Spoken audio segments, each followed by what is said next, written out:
I'm back in my same room in Chiang Mai for 200 baht. Smelling nice and pretty, just cleaned. It took me from 7:30 in the morning until just about 10 to get to Chiang Mai.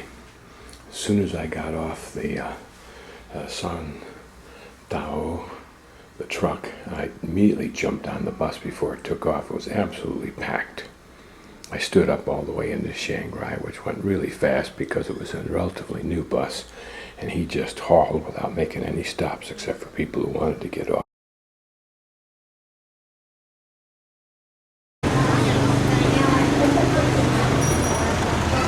Enough chili pepper here to kill off the human race.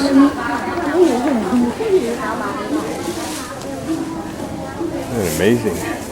Chiang Rai, I just have a couple of things that I'm kind of using as benchmarks, but basically I'm just going to wander. I've started off going southwest, then I'll wander to the east more, and then I'll go northeast to the river and then back. I'm just picturing here the fine electrical code work. This looks like it might be quite an old building that's kept up good. I don't know for sure, but it stands out. It's different from most of the concrete that's abounds.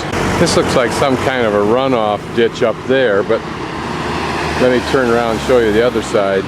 Now here it gets far more sophisticated, although not terribly pretty. Anyway, I wonder what this massive supporting cement joist system is for. It looks like there'd be a road down through here. At first I thought there was sprays of water coming on the surface there. And then as I looked closer, I realized this is apparently a spawning area for billions of fish that probably feed into the main river.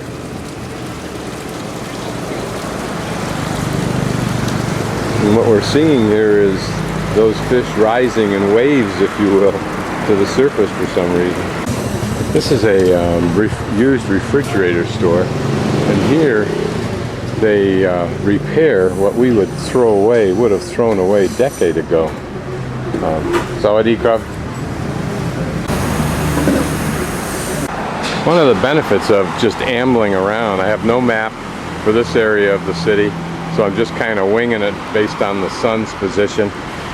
But you're forced to look for the novel because you've seen everything so far. So now you're looking for little interesting things like this neighborhood that's back off this very busy street, and a very nice little restaurant that will never get in the guidebooks because it's too far away and probably doesn't even see a tourist that often here. But it's very pretty with the trees and the shade and the water and the vegetation. This is an interesting piece of property, obviously dilapidated, totally run down, abandoned for all intents and purposes, but looks like it would have been a very pretty parked area. It'd be a great homestead. The people who live here don't mind living on the main drag. Look at all these beautiful trees. This next plant or vine we're going to look at is pretty because it's got these 5-starred flowers that come in a big clump. Like, I'm not sure what the name of the plant is. I've seen something similar to it before.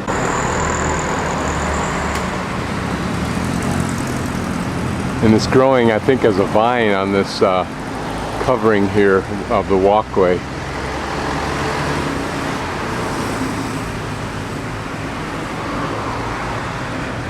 Other than the little hint of Thai language, this tire business could sit in any American city. I just saw this banner outside this business and I was just curious if there really is an event and a place where Buddhism is gathered together in such a huge number in such a huge place. So I've just turned east at this rather Baskin-Robbins painted hotel, and we'll pursue this route around here and see where it goes. Notice these ants here have white back ends. Notice how they communicate. Stop and check out each pheromone. But these little dishes here are offering dishes. And apparently people are free to use them as they wish. Must be some Chinese going on. Firecrackers. This is a much quieter street here, a very pretty restaurant, and surrounded by, at least on this side of the street, older homes with beautiful foliage. This is interesting, this huge piece of property that has been completely scraped clean except for a couple of trees. Certainly in anticipation sometime of some significant development.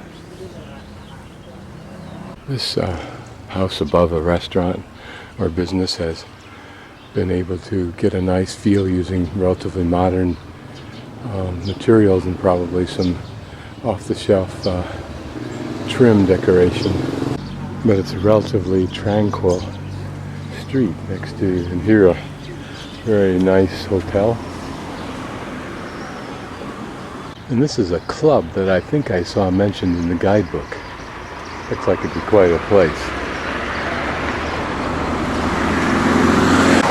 Well, I've got myself at a very large road. Don't know that I've been on it before, but since I think it's going to the west, I probably wouldn't have had a reason to be on this. I'm going to now go up in this direction, which I think will send me to the river, and that little girl on a bicycle up there is carrying a fishing pole, and that might give me some reinforcement. Apparently I've stumbled into one of the furniture marts, and I think this area is known for making wood products.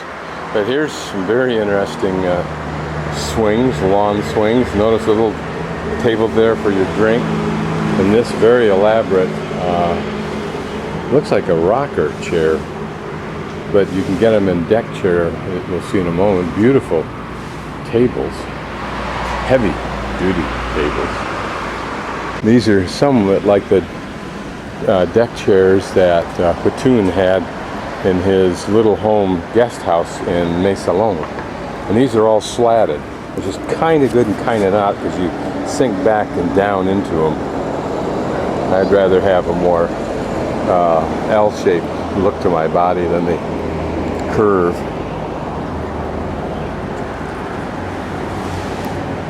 Over there, a couple of wood spirit houses. Beautiful ship's clocks, if you will. Look at the size of this, hewn out of some big sized log. And one of these really beautiful gazebo type garden picnic table thingies. So you can make these over here when you've got labor at $7 an hour or less. Anything like this made for Jackson would probably be very cheap. Cheap looking and cheap in construction. I bet you there's so much mass in that chair that once you've got it moving, you don't have to do much. Here's the fire department with some old equipment and some really new equipment there.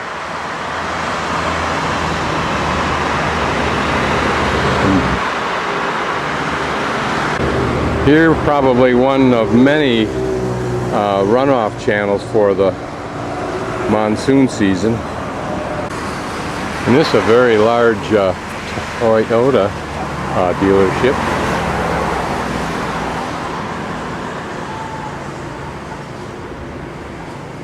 Or Toyota and Isuzu, this is its third largest manufacturing market and sales market. Cat distributor probably, and whatever that Sakai is, Japanese I imagine. This old abandoned building with two abandoned bath toilets served its purpose again.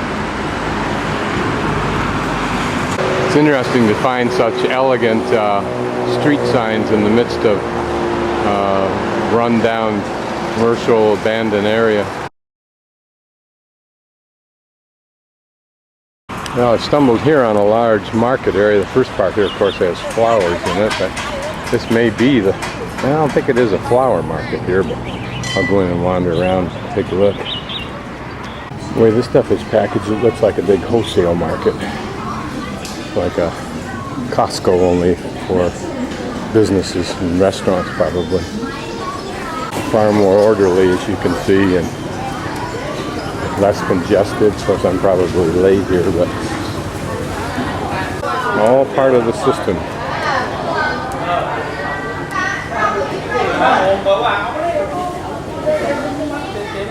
There's a pile of ginger for you. Probably some throwaway cabbage that's been taken off of the main parts that were sold, and this will be probably given to feed animals. I wonder what the profit margin is in a market like this, which looks like wholesale, and in those other markets where there seem to be, again, the same redundancy, but far more cacophonious, but where things are sold in smaller amounts. And you'd have to look at the year-end sale also to see what that profitability is. Notice here, chili's just being laid out to dry. And this business specializes in the birds, I'm sure. He specializes, they're obviously birds. And there's some roosters, whether they're fighting cocks or not, I don't know. They may be breeding cocks. This man just brought one of those cages of birds, or a bird cage, over from the, I'll call it the distributor. And here a restaurant that probably was really cranking earlier today. It's interesting that the rooster is revered in some sites, but is also used as a fighting cock. I wonder if there's any religious connection between those two concepts. So from here I know if I go right to Wiang Chai or Mae Sai, where I went the other day, up to the Myanmar border, or left here to Chiang Rai. But I'm going to continue straight ahead in the hopes that I'll run into the river. This may be the main drag that does that. I'm probably recrossing that runoff ditch that I crossed before that had the substantial structure. This may be just the purpose of holding all this earth back, so they're guaranteed that in the future this will not break down as an infrastructure device for moving water to the river. Again, you can see the surface is dimpled with probably the little fish inside underneath the surface. An interesting row of shop houses.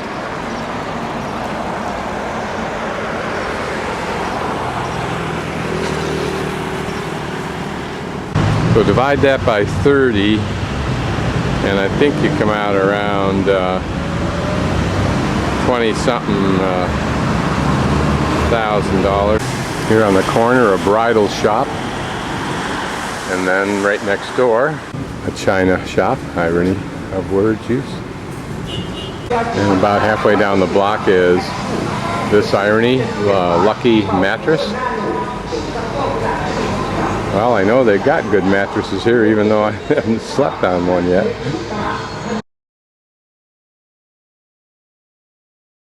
So what I'm in now is the equivalent of a Home Depot. Some familiar names, American Standard. Gives you an idea of the way people will outfit their places here. Notice their cabinets are a little bit shorter. Probably in deference to smaller spaces and smaller people.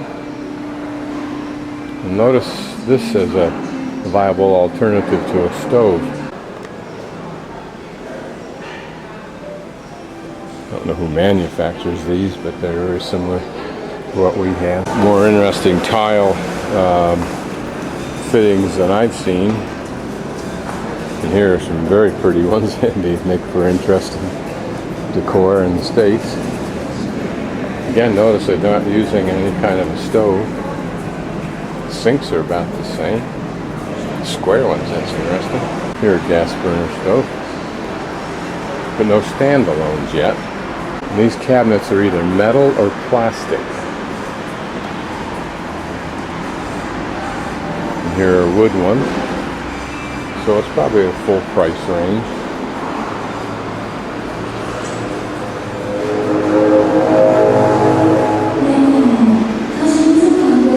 Notice how this is designed for a walk. That's cool. Boy, wouldn't you like to have this? This would almost be worth paying to have shipped over.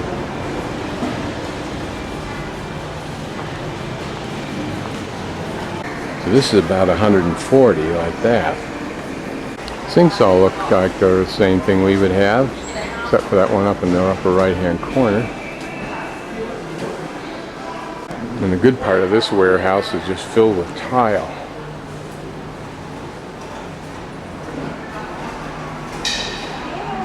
Remember, they use tile like we use carpeting, as well as wallpaper, as well as countertops and bathrooms and so forth. Notice this very elegant wood style.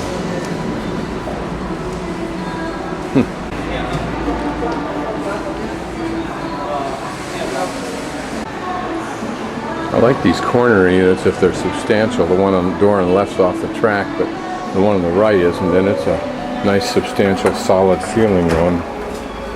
A little bit flimsy in the way it works. It's too bad. It's a nice idea. Very oriental looking, isn't it? That's a very beautiful modern design, both of those.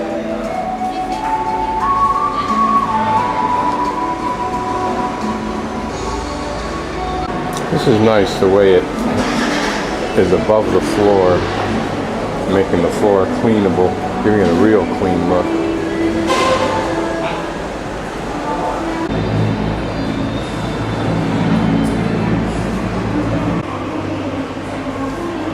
Beautiful mosaics. Every bit is Roman looking, or Greek, I suppose.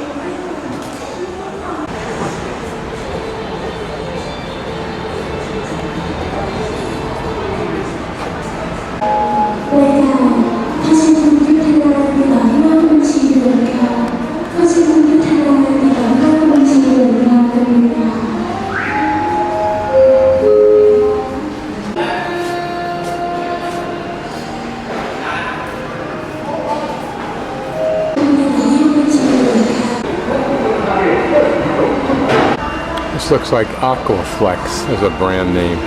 This has a swinging door, which solves a lot of problems, and it has this first little section here that holds your towel and bath supplies, etc. That's pretty cool.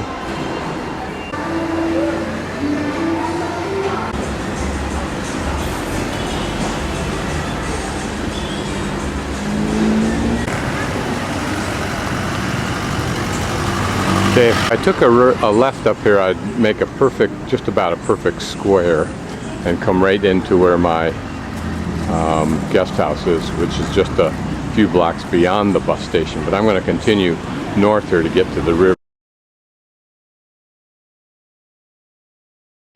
This must be the remnant of an old defensive wall around Chiang Mai, although I've not seen it mentioned in the guidebooks at all. And consistent with that, if it's true, this would be the moat that surrounded the town. Interesting. Not heard of this at all. It's a nicely maintained area. Well, that's what it is. In 1263, King Mangrai founded the city. In 1858, the construction began of the new city wall, which was completed in 1874. Curiously, the wall was dismantled then around 1920. So these openings and the wall itself is a reconstruction based on historical evidence, although the moat that we looked at a moment ago was a remnant of the actual moat. I'm guessing that gates like these simply announce the entrance into another little sub-city, if you will.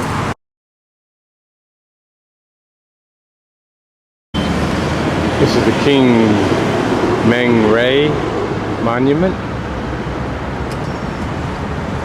Notice those king-like vertical slabs, or whatever you want to call those.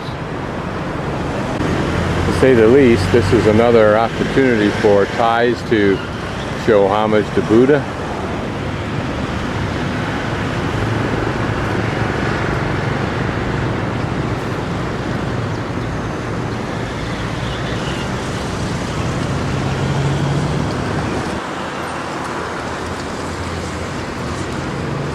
Notice the 4 royal umbrellas at the corners around this statue. I hate to get a picture of a butterfly this way, but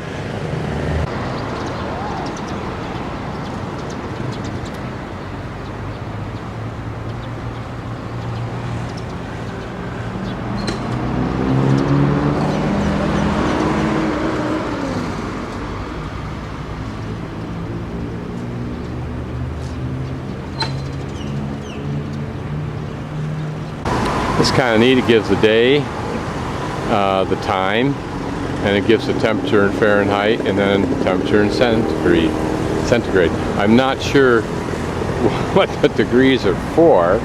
One probably is Chiang Rai, one may be nighttime, daytime, one may be the average, I don't know.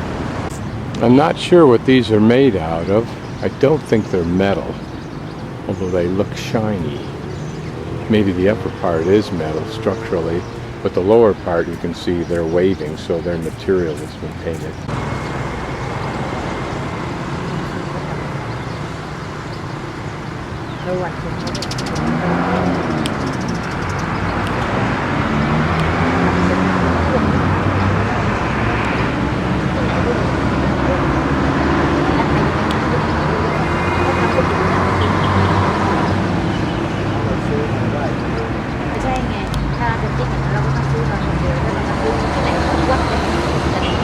This must be for taking a tour of Chiang Rai. I didn't even know you could take a tour. Buses like this in Bangkok would be very nice and useful if they had a whole system. This Wuhan is apparently getting a complete redo, which is smart since Chiang Rai gets a fair amount of tourists but really doesn't have a lot to offer other than a few watts. So the more watts you get, the better. And they do a lousy job of promoting themselves anyway. And I mean really a lousy job. Here's a ceremonial drum unceremoniously put underneath a metal shed, but at least it protects it. And here are 2 pair of triple nagas, which I'm guessing may well go on the steps here. I'm guessing that this wood structure here is the substructure for this kind of a design. Now, interesting, all of this takes place while the Buddhas remain. Remains of an old wicker chedai. Now, I imagine that the Wuhan and this chedai to the left and the building perhaps to my right qualifies as the 3 required buildings to make this a temple compound.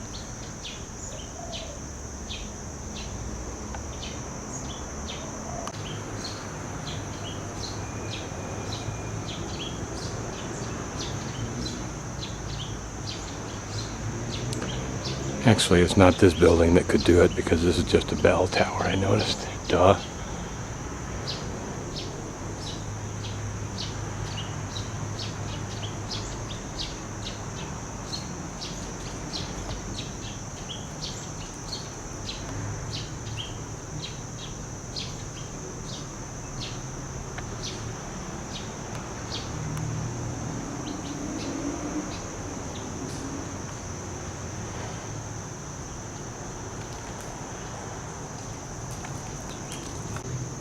Cute little guy.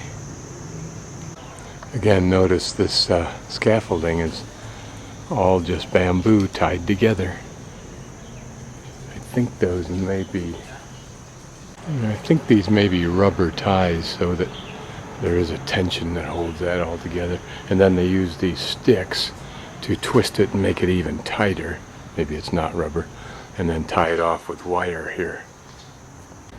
I really ought to buy some incense before I go home. Not that I can't buy it there, but it has such a lovely, creates such a lovely ambience.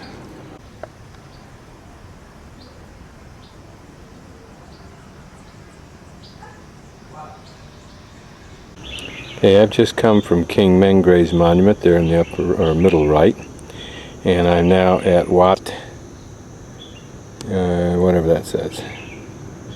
And I'm going to continue on to our left here, just past 39, and take that road north so that I can get to the bridge. When I'm done with that, I'm going to migrate back down and maybe stop at the museum dealing with hill tribes, and then work my way back into town here. I don't know what these few huge trees are. They of course remind me of those trees at the temples. I think they're called the Bodhi. What I think is interesting, how trees have been, or plants have been transplanted onto them like this. And look at how there are those air-breathing plants all over the large portion of this tree. Now from this distance, my camera almost captures the full span of that huge tree. But aren't those magnificent? And look at the one in the back. Different kind, I think, because it seems to go up straighter, and it seems bushier at the top. There's something called the Legend, whatever it is. I've seen it referred to, but I don't know what it is. I'm guessing that this is a fairly elaborate bus stop. And there's all these huge trees surrounding this large piece of property where I videoed those two big trees. So I'm not sure what this property is or used to be, although it's got a guard. See, this is that property I'm talking about. Doesn't seem to be anything of real value on it. Big trees that were there have been all cut down. And yet, and there is a building there. Maybe it's occupied. There is a guard up in the front. Here, a large pool hall. I saw a pool on television the other day, in Thai pool, I think, and boy, it's pretty serious stuff. There was a kid, probably, if he was 10, I'd be surprised. And was he good? It's interesting how planners in Jackson talk about having residences above the shops as a nifty concept, and of course it is, but it's certainly not. Okay, my goal is to get to the river today, which is no biggie. It's just something to have as a goal. This is another huge runoff channel, and I think the river is just beyond these buildings on this road. But if the size of this indicates the amount of runoff they get during the rainy season, you can just imagine what it must be like. This is interesting. I apparently got on the wrong road again, surprise, and discovered this place, which has an obsession with elephants. Each of these posts here displays an elephant in one or more poses, some quite whimsical, others not. But it does bring me to the river, and it brings me to a beautifully constructed wharf area, for lack of a better term, but one for which I can't see its purpose since it's not being used for anything.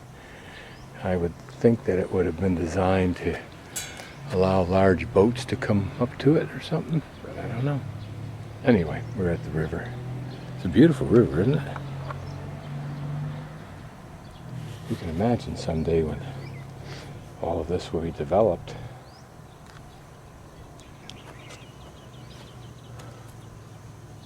Right now it's quite peaceful. These look like tennis courts over here, so maybe I'm in the midst of some kind of club. But these were expensive. These railings are relatively new and look expensive.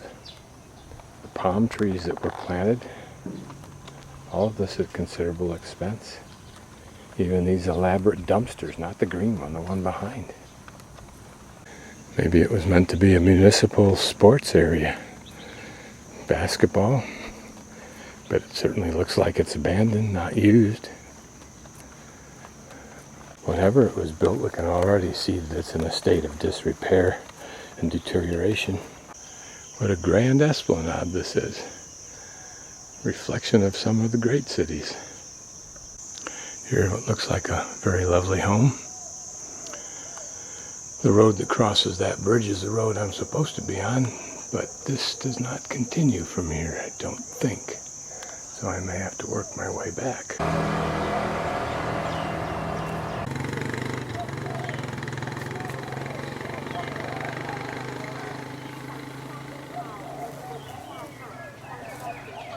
Okay, this is either a major redo or a major new project, but anyway, this is the road that would go over the bridge if the bridge were completed. Whether it's an old bridge or a brand new bridge, I don't know.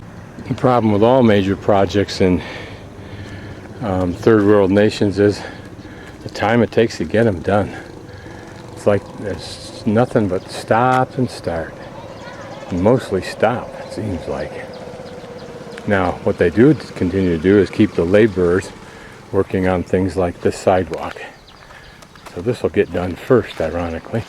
I don't know whether the value of these properties here will increase or decrease. I'd have to say all this looks brand new. This area around the bridge may become a whole new economic area.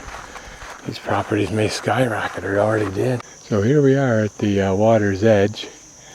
A stairway here to give people access up and down. Well, the main part of the bridge is done. It looks like there's going to be a side road or a frontage road that goes right across here, unless this is going to be for like a train. But there are no trains up here now. It's this, like India, a set of steps going right down to the water's edge. Presumably they'll clean out all that dirt there, and this will be the water's edge right here. Modern building just down the river. Can only imagine what this will look like in 10 or 15 years if the economy recovers good. Will this spot become a place for a new tourist enterprise focus? That side stairway is finished. Just imagine how they built this. I mean, compared to the way we would do it, huge machinery, etc. How'd they do this one? Bit by bit, piece by piece. Instead of pouring the surface up there, they used, I guess those would be stressed concrete slabs. Here's a companion road, but it doesn't go across the river unless they've yet to build those pylons. Look here, it can't. It's blocked by the stairway. So it's just a turnaround here. You can already see the effect that the blizzard had on this house. Narrowed this part of the property line down right to almost the house. Did they get a big windfall, do you think? The fencing all paid for, the paint paid for, plus some big chunk of cash maybe? Okay, and here's a list of all the things that he can do for me. And he did a haircut, an ear clean, which is once in a lifetime experience, and then a face massage, which is really good also. And my friend with his street side little shop has given me that dinner. That's his little operation for 20 baht versus maybe 60, 80 baht for the other stuff. And he can whip up just about anything you want. There's a true irony here. Here are cute, beautiful dogs, which will probably go to fine homes and live magnificent lives.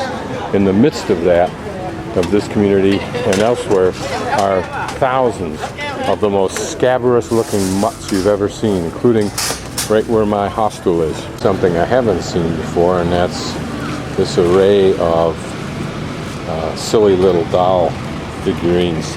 They're just whimsical things here. Looks like the cat. And then these, who knows what those are. They're keychains, and maybe they're like a fad, or will be, or hope to be. And then some more. And some more. This is really some kind of a craze. This is the night restaurant area for the night market. The little restaurants are all along the side, and then this huge area here for we tourists to sit and eat. And here you can buy anything and everything that you'd see on the street. This is probably one of the best tourist attractions in Chiang Rai. It attracts Europeans and maybe some Americans.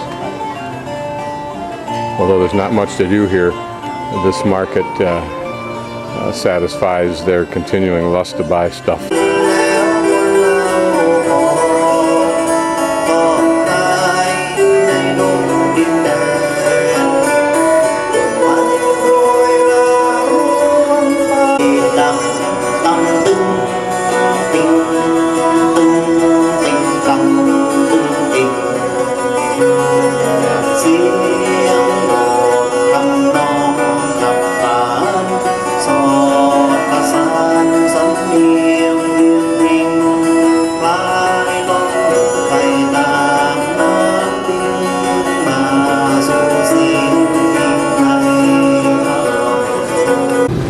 It's interesting how much nicer third world countries look in the dark, literally.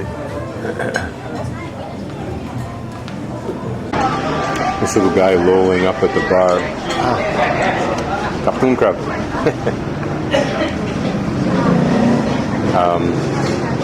There's a wannabe mafia guy from New York, talks with the accent, talks with the bravado, makes all the illusions. He's a little short fellow. He has a business here doing something, but he's one of the